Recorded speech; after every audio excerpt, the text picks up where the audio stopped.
है जो आधिकारिक उनके ये सर्टिफिकेट्स है उस पर कहीं भी वो प्रिंस राज पासवान नहीं है, सिर्फ प्रिंस राज है। यानी कि वोट की राजनीति करने के लिए उन्होंने अपना नाम सोशल मीडिया पर तो प्रिंस राज कर लिया है। सवाल की बात है कि ये गांव के लोगों ने आरोप लगाया है, इसकी जांच होनी चाहिए। और मैं तो चाहूंगा कि इस बारे में सरकार की तरफ से जांच हो, इसका दूध का दूध पानी का पानी होना चाहिए और सरकार को इससे कोई क्षतिपूर्ति हुई है तो इस बारे में जरूर इसकी भरपाई होनी चाहिए। नमस्कार, आप है न्यूज़ 4 नेशन पर। मैं आपके साथ विजय सिंह। चाचा भतीजा की लड़ाई यानी कि पूर्व केंद्रीय मंत्री पशुपति कुमार पारस और केंद्रीय मंत्री चिराग पासवान की लड़ाई, जिस तरह से राजनीतिक लड़ाई अब परिवार की लड़ाई हो, वो लगातार देखने को मिल रहा है बिहार की सियासत में। जहां एक तरफ चिराग पासवान अपने चाचा पर कई ऐसे आरोप हैं वो लगाते हुए नजर आ रहे थे, तो वहीं बात करें तो पशुपति कुमार पारस भी बंटवारे को लेकर जिस तरह से उन्होंने बयान दिया, जिसके बाद जो चिराग पासवान के जीजा हैं, जमुई से सांसद अरुण भारती, वो अपने चिराग पासवान के चाचा पर बरसते हुए नजर आ रहे हैं और प्रिंस राज पर भी, और क्या कुछ कह रहे हैं छोड़ जाते हैं उनके पूरे बयानों के साथ। हम लोग गए थे शहर बनी में तो कुछ आरोप लगाए गए उनकी माता जी पर और उनकी चाची पर, मतलब मेरी चाची सासू लगी दोनों, उनके ऊपर कुछ आरोप लगाए थे कि वो लोग सरकारी नौकरी में टीचर के तौर पर रहते हुए भी वो लोग पढ़ाने नहीं जाते थे, अपने घर मंगा करके अटेंडेंस लगाया करते थे, साइन कर दिया करते थे और सैलरी ले लिया करते थे। सवाल की बात है कि ये गांव के लोगों ने आरोप लगाया है, इसकी जांच होनी चाहिए। और मैं तो चाहूंगा कि इस बारे में सरकार की तरफ से जांच हो, इसका दूध का दूध पानी का पानी होना चाहिए और सरकार को इससे कोई क्षतिपूर्ति हुई है तो इस बारे में जरूर इसकी भरपाई होनी चाहिए। और जहां तक बात रही, उन्होंने ये कहा कि बड़ी माँ को लेकर के उनका भी वक्तव्य था, तो देखिए कहीं भी अगर कोई भी विक्टिम होता है, इस केस में बड़ी माँ जो थी, तो इनका संवैधानिक और कानूनी अधिकार है कि उनके खिलाफ में अगर कोई अन्याय होता है तो वो पुलिस में जाकर के FIR करा सकते हैं। ये FIR चिराग पासवान जी ने नहीं कराए हुए हैं, ये बड़ी माँ ने कराए हुए हैं। सवाल की बात तो ये है, जब चिराग जी की माँ पर आती है तो प्रिंस पासवान जी रीना शर्मा कहते वक्त नहीं करते, लेकिन जब अपनी माँ पे आती है तो अपनी माँ का दर्द महसूस होता है और चिराग जी की माँ का दर्द महसूस नहीं होता, उनको किसी और की माँ का दर्द महसूस नहीं होता, जो कि उनको भी सोचना चाहिए कि दर्द दूसरे का हो या अपना हो, एक समान होता है और एक राजनेता को इस बारे में खास करके संवेदनशील होना चाहिए। साथियों, इसके बाद एक बड़ी बात मैं आज ये कहना चाहूंगा कि उन्होंने सिर्फ चिराग पासवान जी पे वोट की राजनीति करने का ही आरोप नहीं लगाया। मैं आज आगे बढ़कर के ये कहना चाहूंगा कि वोट की राजनीति चिराग पासवान नहीं बल्कि प्रिंस पासवान कर रहे हैं, और इसका मैं आपको सबूत के साथ बात करूंगा। मैं जब तक वो सांसद थे, उनके एफिडेविट में जब वो चुनाव लड़े थे, अभी चुनाव हारने के बाद जब वो पार्टी के अभी प्रदेश अध्यक्ष है, तब तक वो प्रिंस राज थे। उनको पासवान सरनेम लगाने में शर्म आती थी। वो पासवान समाज से आते हैं, वो पासवान परिवार से आते हैं, लेकिन पासवान सरनेम लगाने में उनको शर्म आती थी। और जब उनको पता चला कि यहाँ पर वोट ही मिलना है मुझे पासवान के नाम पे, तो नवंबर 2024 में उन्होंने अपना नाम बदल करके प्रिंस राज पासवान कर लिया है, लेकिन सिर्फ और सिर्फ जनता को दिखाने के लिए, मूर्ख बनाने के लिए। अभी उनके जो सारे डॉक्यूमेंट है, जो आधिकारिक उनके ये सर्टिफिकेट्स है, उस पर कहीं भी वो प्रिंस राज पासवान नहीं है, सिर्फ प्रिंस राज है। यानी कि वोट की राजनीति करने के लिए उन्होंने अपना नाम सोशल मीडिया पर तो प्रिंस राज कर लिया है, लेकिन अभी एक पार्टी के प्रदेश अध्यक्ष होने के नाम के तौर पर वो आज भी प्रिंस राज है। आप साथियों ये बताएं, जब वो सत्ता में होते हैं तो प्रिंस राज होते हैं, और जब सत्ता से बाहर है तो प्रिंस राज पासवान होते हैं। क्या ये वोट बैंक की पॉलिटिक्स नहीं है? क्या ये मौका परस्ती नहीं है? साथियों, जब ऐसी विचारधारा जब सामने वो आरोप लगा रहे होते हैं तो आपको भी अपनी तरफ ये देखना होता है। चिराग पासवान जी आज अपने समाज के लिए, युवाओं के लिए, महिलाओं के लिए बिहार की जनता के लिए, जो वो बिहार फर्स्ट, बिहारी फर्स्ट का उद्देश्य लेकर के चल रहे हैं। मैं ये कहूँगा साथियों कि उसमें उनको किसी की सर्टिफिकेट की जरूरत नहीं है। जनता जानती है, जनता उनका सम्मान करती है। और ये जो पूरा विवाद हुआ है, मैं आपको आज खुल करके बताना चाहूंगा कि ये पारिवारिक विवाद नहीं है, ये एक राजनीतिक विवाद है और आपको इसको समझने की जरूरत है। याद कीजिए, जब पहला वक्तव्य मैंने कहा था कि उन्होंने कहा था कि संपत्ति का बंटवारा 10 साल पहले होना चाहिए था, तब उन्होंने उसी वक्त अपनी नजर रामविलास पासवान जी की राजनीतिक विरासत पे गड़ा दी थी। उन्होंने एक टाइम पे चाहे पार्टी हो, चाहे सांसद हो, मंत्रालय हो और घर हो, हर उस विरासत से, रामविलास पासवान जी के विरासत से चिराग पासवान जी को अलग कर दिया था। लेकिन चिराग पासवान जी ने अपनी मेहनत से, अपनी काबिलियत से और बिहार की जनता के आशीर्वाद से उन्होंने उसको वापस पा लिया। चाहे वो पार्टी के सांसद हो, चाहे वो मंत्रालय हो, चाहे वो पार्टी का कार्यालय हो, चाहे उनका रहने का बंगलो हो। लेकिन इन सभी में जो एक विरासत आज के दिन भी जो उनको नहीं मिली थी और जिसपे पशुपति कुमार पारस की नजर है, वहां अलौली की विधानसभा सीट, जहां से रामविलास पासवान जी पहली बार चुनाव लड़े थे और अपने इसी कसम को पूरा करने के लिए वो अलौली की सीट की विरासत जो रामविलास पासवान जी की है, उसके लिए वो लगातार इस तरह के सारे घटना को उन्होंने अंजाम दिया है। और वो इसलिए किया है क्योंकि चिराग पासवान जी को स्थिर राजद के बड़े नेता तेजस्वी जी और जितने लोग हैं वो कहीं नहीं देखना चाहते हैं कि चिराग पासवान जी इस मामले पे स्थिर हो और स्थिर रह करके बिहार की राजनीति में अपने लिए, अपने एनडीए गठबंधन के लिए प्रचार कर सके और उनको किसी तरह से डिस्टेबलाइज करने के लिए इस सारे पारिवारिक मुद्दे को उन्होंने खड़ा किया, ताकि राजनीतिक तौर पे वो चिराग पासवान जी को बर्बाद कर सके, डिस्टेबलाइज कर सके और रामविलास पासवान जी की जो आखिरी विरासत की सीट है अलौली की, उस पर वो कब्जा कर सके। और ये सब उन्होंने सिर्फ और सिर्फ राजद के नेता, राजद के नेताओं पर उन्होंने किया है।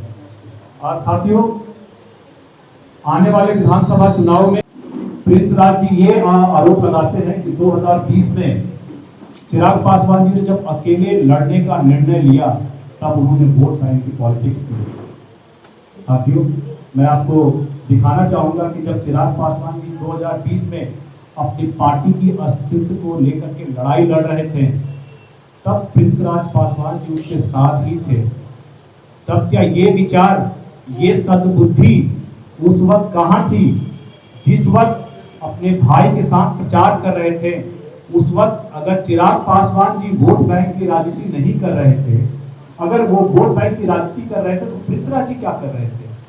आप देख लीजिए, आप ले लीजिए, आप इसको इंफोग्राफी को मैं दे दूंगा। आप देख लीजिए कि प्रिंस राज जी इसको क्या कर रहे हैं। इस फोटो के साथ में वो भाषण दे रहे हैं। इसी तरह से अपने ट्विटर हैंडल से भी पोस्ट करते हैं कि मैं इस सभा में गया हुआ हूँ बड़े भाई के साथ। ये क्या, जब प्रिंस राज जी जब यहाँ भाषण दे रहे हैं, तब ये वोट बैंक की पॉलिटिक्स नहीं है। इसी तरह से एक और भी है, देखिए यहाँ पर, और हर ये अक्टूबर महीने, अक्टूबर 2020 का है, जब बिहार में चुनाव चल रहे थे, तब क्या कर रहे थे प्रिंस पासवान जी? आरोप लगाने से पहले अपनी गिरेबान में भी एक बार झांकना चाहिए। आपको याद होगा साथियों कि 2024 में जब लोकसभा का चुनाव हो रहा था, तो जमुई में एक सभा में चिराग पासवान जी की मां और मेरी सासू मां को लेकर के अभद्र टिप्पणियां की गई थी। और प्रिंस राज जी अभी परसों बोल रहे थे कि उन्होंने तेजस्वी यादव पे गलत आरोप लगाए। साथियों, शायद प्रिंस राज जी को पता नहीं होगा क्योंकि वो पढ़ाई लिखाई थोड़ा कम करते हैं, नंबर भी उनके बहुत कम आए हुए थे अलग अलग परीक्षाओं में। उनके राष्ट्रीय नेता, उनके पार्टी के राष्ट्रीय अध्यक्ष पशुपति कुमार पारस जी ने इस बयान का खंडन किया था और कहा था कि जो भी हो रहा है ये गलत हुआ है। तेजस्वी जी के जिन भी कार्यकर्ताओं ने किया है ये गलत किया है, ये प्रेस में है, ये मैं आपको दे दूंगा, आप देखिएगा।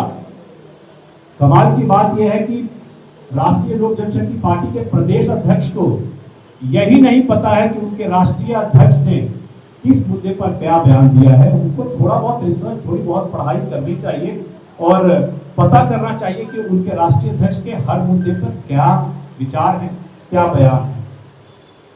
देखिए, उसमें चिराग पासवान का हिस्सा होगा। और मैं आपको ये भी कहना चाहूंगा कि इनकी नीयत, पशुपति कुमार पारस जी की नीयत उनके बयानों से अभी अररिया में खुल गई थी, जब उन्होंने ये कहा कि हम तो पिछले 10 साल से चाहते थे कि संपत्ति का बंटवारा हो। इस बयान के क्या मायने हैं साथियों? इस बयान के ये मायने हैं कि उनकी नियत बड़े भैया की कुर्सी पर आज नहीं, बहुत पहले से थी।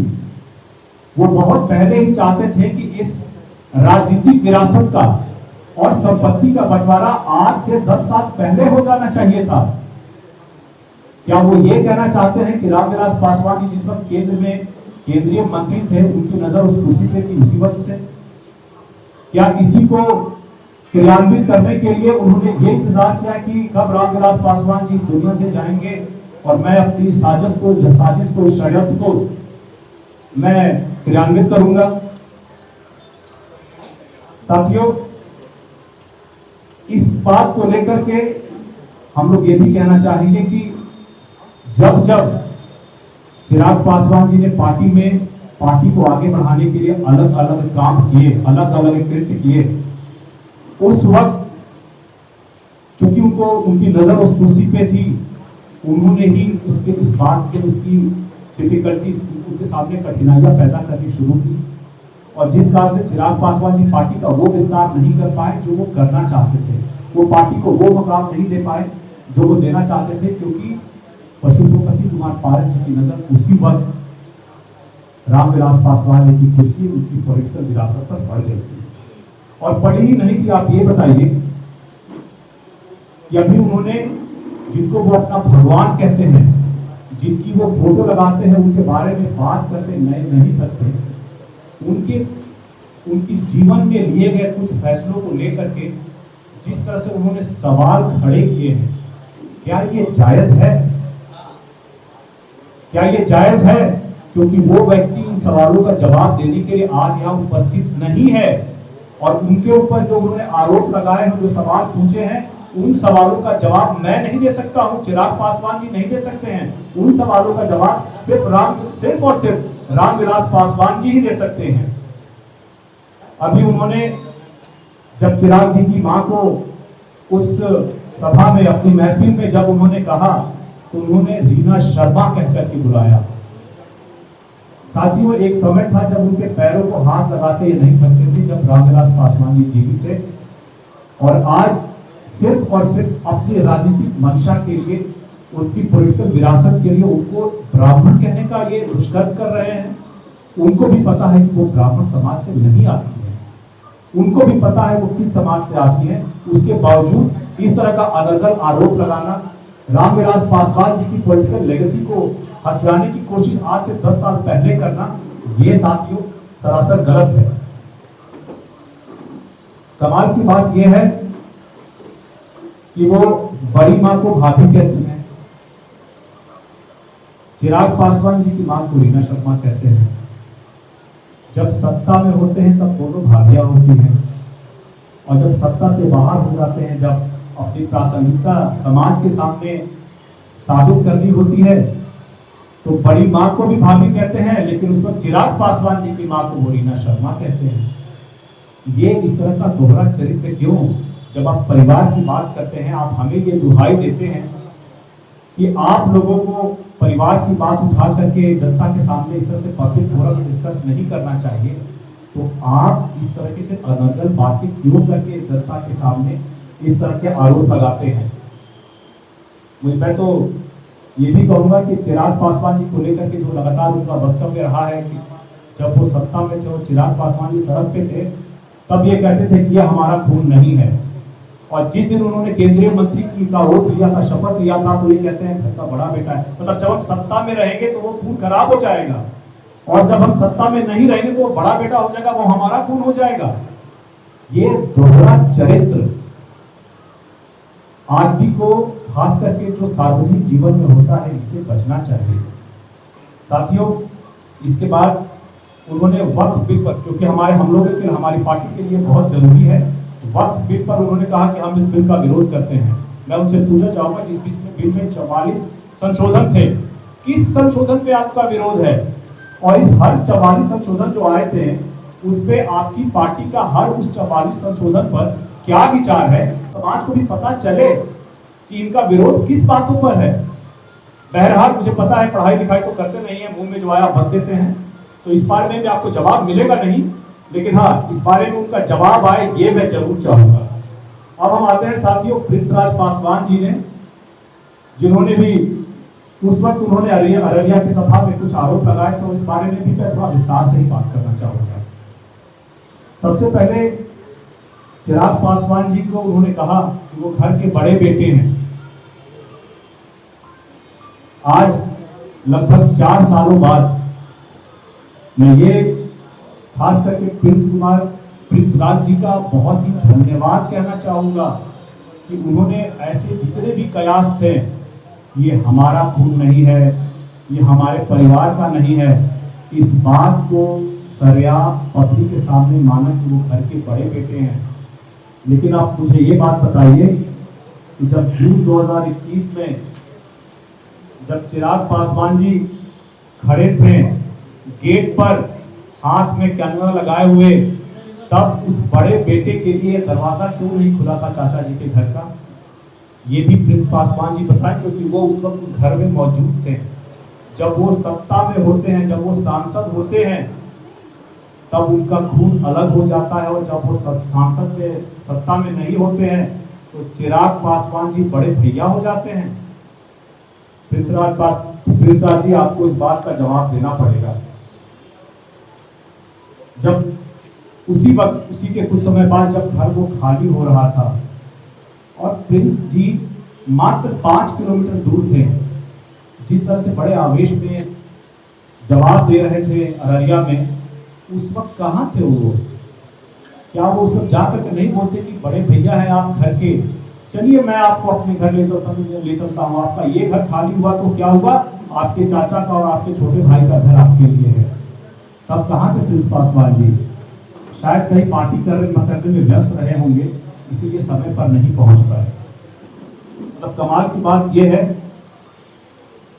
कि जब हम आह भी करते हैं तो हो जाते हैं बदनाम, और वो कत्ल भी करते हैं और चर्चा नहीं होती। राष्ट्रीय लोक जनशक्ति पार्टी की जो राष्ट्रीय अध्यक्ष है पशुपति कुमार पारस जी के द्वारा, उनके द्वारा अलग अलग कुछ वक्तव्य दिए गए जो कि सरासर गलत थे, और उन वक्तव्यों को मैं अपने माध्यम से सही करना चाहूंगा। उन्होंने जो भी सवाल पूछे हैं उन सवालों का भी मैं आज आपको जवाब देना चाहूंगा। सबसे पहले उन्होंने ये कहा था कि हिंदू लॉ के हिसाब से हम 3 बेटे हैं और तीनों में संपत्ति बांट दी जाए। देखिए, परिवार में संपत्ति का विवाद है और इसके लिए अलग अलग फोरम पे बात हुई है। आज ये बात पब्लिक डोमेन में है, लोग इसकी चर्चा कर रहे हैं, और इसी चर्चा के दौरान उन्होंने ये कहा कि 3 बेटे हैं और तीनों में संपत्ति बांट दी जाए। ये किस हिंदू कानून और भारतीय कानून की बात कर रहे हैं? भारतीय कानून तो ये कहता है कि जितने भी बच्चे हैं, चाहे वो बेटे हो या बेटियां, सभी को समान अधिकार मिलना चाहिए। तो क्या आप ये बताइए, जब वो संपत्ति से 3 में बांटने की बात करते हैं तो क्या अपनी बहन को हिस्सा नहीं देना चाहते हैं? क्या उनको ये नहीं मालूम है कि कोई बिल नहीं होने पर बहन को भी हिस्सा मिलता है? साथियों, आखिर ऐसी क्या बात है कि वो अपनी बहन के विरुद्ध जाकर के ऐसी बात कर रहे हैं? ये क्योंकि उनकी बहन अपने बड़े भाई स्वर्गीय रामविलास पासवान जी के साथ जुड़ी हुई थी, और उनको पता है आज के दिन में कि कौन सही है, कौन गलत है, कौन सच्चा है, झूठा है। इसीलिए जिस तरह से वो चिराग पासवान जी की बड़ी मां को संपत्ति से बेदखल करना चाहते हैं, उनकी बहन को भी संपत्ति से बेदखल करना चाहते हैं, और इसलिए चाहते हैं कि संपत्ति का बंटवारा सिर्फ 3 लोगों में हो। आप ये बताइए कि उन्होंने फिर ये भी कहा कि उनकी पत्नी और उनकी पत्नी की जो बहन है उस घर में रहते हैं। जहां तक मैं जानता हूं, आज मुझे इस परिवार में आए हुए 2 दशक हो चुके हैं, और जहां तक मैं जानता हूं कि पिछले 5 दशकों से बड़ी माँ शहरबंदी के उसी घर में रहती है। पिछले 2 दशक से मैं खुद देख रहा हूं, और आप सभी इस बात के गवाह होंगे कि हमारे जितने भी बड़े बुजुर्ग होते हैं जो गांव में रहते हैं, जल्दी वो शहर में नहीं आना चाहते हैं, कुछ समय के लिए आना चाहते हैं, लेकिन इसके बाद फिर वो वापस चले जाना चाहते हैं, क्योंकि उनको वहाँ अच्छा लगता है। वो उस जगह के अलावा अलग अलग शहरों में रहने के हिसाब से नहीं रह पाते हैं, और इसीलिए ज़रूरत ये है कि जहाँ वो रहना चाहें उनको वहाँ रहने दिया जाए। अब ये बताइए, आपको भी पता है और बड़ी माँ ने भी कहा है कि वो चिराग जी के साथ खड़ी है, वो चिराग जी के पक्ष में खड़ी है। तो क्या इसी को लेकर के उनकी पत्नी और उनकी छोटी बहन उस घर में जाती है, जा करके वहां पे कमरे में ताला लगाने का प्रयास करती है, ताला लगा देती है? आप ये बताइए कि जब उस संपत्ति में 4 लोगों का हिस्सा है तो सिर्फ 2 लोग ही जाकर के ताला क्यों लगाए? ये कहां से न्याय संगत है? और आपको जानकर के आश्चर्य होगा कि उसी घर के बगल में उन्होंने एक नया घर बनाया है, जहां पे हमारे संस्थापक स्वर्गीय रामविलास पासवान जी और रामचंद्र पासवान जी की मूर्ति लगी हुई है। उस घर को छोड़ करके यहाँ ताला लगाना? अगर संपत्ति का बंटवारा होगा तो पूरी संपत्ति का बंटवारा होगा, सिर्फ एक जगह ही क्यों होगा? पूरी संपत्ति का बंटवारा होगा, और चारों भाई बहनों को इसमें बराबर का हिस्सा मिलना चाहिए। और आप ये भी बताइए कि अगर उनकी मंशा सही थी तो अपने घर में बॉडीगार्ड को लेकर के अंदर कौन जाता है? कोई आज तक कोई अपने सुरक्षा कर्मी को लेकर के साथ घर के अंदर जाता है क्या? तो जब वो आरोप लगाते हैं तो एक उनको भी अपने बारे में सोचना चाहिए कि किस तरह के कृत्य उनके द्वारा किए गए हैं। आप ये भी बताइए कि चिराग पासवान जी के ऊपर आरोप लगा रहे थे कि बड़ी माँ के बारे में उनका हमेशा क्या ख्याल रखते हैं। चिराग पासवान जी एक पुत्र होने के नाते अपनी बड़ी माँ का हर पल ख्याल रखते हैं, हर ही दूसरे दिन उनसे बात होती है, उनके स्वास्थ्य को लेकर के बात होती है, उनके रहन सहन के लिए उनकी जो भी इच्छाएं होती हैं, उनके कपड़ों के लिए, उनकी दवाइयों के लिए, और जो भी खर्चे की जरूरत होती है हमेशा करते रहते हैं। आप ये बताइए कि क्या एक पुत्र का अपना दायित्व निर्वहन करना एक देवर को इतना नागवार क्यों गुजरना चाहिए? आखिर कोई ना कोई तो मंशा है जो ये चाह रहे हैं और जो अभी तक उस पर सफल नहीं हो पाए हैं। हम लोग साथियों उस जगह आते हैं जहां पे रामविलास पासवान जी के उस वक्तव्य को मैं याद दिलाना चाहूंगा, जब उन्होंने कहा था कि मैं कैसा भाई होऊंगा कि मैं महल में रहूं और मेरे दोनों भाई गांव में गरीब पड़े रहे, झोपड़ी में रहे। केंद्रीय मंत्री बनने के बाद उन्होंने अपने भाइयों को जो स्कूल में पढ़ाते थे, मास्टर के टीचर थे वहाँ पढ़ाते थे, उनको MP, उनको MLA, यहाँ बिहार सरकार में मंत्री, MP और केंद्र में उन्होंने मंत्री बनाने का काम किया। उसके बावजूद ये भाई जो हैं ये क्या करते हैं, क्योंकि उनको पता था कि बड़े भैया उनके ऊपर आंख मूंद कर विश्वास करते हैं, तो उन्होंने हर वक्त इसका नाजायज फायदा उठाया। और इस नाजायज फायदे का ही नतीजा है कि आप हर वक्त उनके मुंह से ये जरूर सुनते होंगे कि जो भी बड़े भैया की संपत्ति हो उसमें तो चिराग पासवान जी का हिस्सा है, लेकिन बाकी में नहीं है। तो बाकी संपत्ति आपने बनाने कैसे दी? इसके आशीर्वाद से बनाया? कहाँ बनाया? कितनी बेनामी है? आपको इसका भी ब्यौरा देना पड़ेगा, आपको इसका भी हिसाब देना पड़ेगा। जब बंटवारा होगा तो पूरा व्यापक होगा, और आपको साथ में ये भी बताना पड़ेगा कि जिस रामविलास पासवान जी की आपने उनके जो नाजायज फायदे लिए थे उससे संपत्ति बनाई थी, उसका भी ब्यौरा आपको देना पड़ेगा। आज के दिन में जब भी संपत्ति की विवाद पे आती है तो सिर्फ वो ये